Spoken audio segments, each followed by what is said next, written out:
Hi everyone and a very good morning. Welcome to our presentation for today. The case study that we are going to refer is Colgate-Palmolive Amsterdam Berhad against Chong Fong Wang and 12 other 2002. Do you enjoy our presentation? Next is the table of content. Firstly, we will look into the fact of the case. Secondly, what are the issues that arose from this case? Next, is the judgments from the judge for this case. Lastly, add commentary based on the case. Next is the fact of the case, whereby a number of senior technicians had made a complaint to the Labor Department that they had no longer been paid on the overtime charges as stipulated within the Employment Act after they worked past their everyday operating hours. The respondents had at all material times been in receipt of a salary in extra of Rm 1,500 and had also claimed overtime allowances from the appellant. One of the respondents in that appeal was an electrical technician, who had a chargeman's certificates, and had admitted that he was a skilled electrician. In this case, the workers are attempting to show that they had been and entitled within the scope of the Act, seeing that they were manual workers.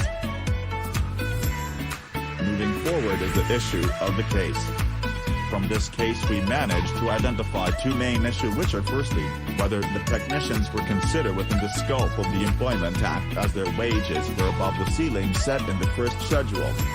And the second issue is whether they were considered as manual laborers. Furthermore is the judgment of this case. Firstly, it is essential to determine whether the work in question is purely physical in nature as opposed to work which has a physical or manual content but which is really dependent upon acquired skill, knowledge or experience. As for that, the court found that, while the technicians did have some duties which could be considered manual work, they did not spend more than half of their time doing this work.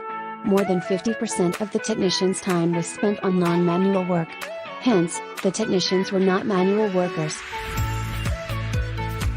Lastly, commentary. The general nature of the employment has been considered by the court to be physical in nature, because they have no desk jobs or offices has been allocated to them. They do not work using paper, pen or require the use of computers. Manual labor involves physical effort. It is therefore not manual labor if the only labor involves brain and intelligence work. Although some will require manual work, it cannot be assumed that the person doing the work is a manual labor, and therefore it cannot be agreed that the person is engaged in manual labor. In such case, senior craftsmen, electrical technician, instrument technician, wastewater technician and boiler attendant, in which despite their use of hands in performing their tasks, it does not undermine the objective of their work, which is the use of their minds and their analytical skills. Although almost any work can have expertise and intelligence applied to it, many jobs that consist mainly of manual labor, such as fruit and vegetable picking or manual digging, can often be performed by unskilled or semi-skilled workers. Therefore, the connection between manual labor and unskilled or semi-skilled workers is partial but simple.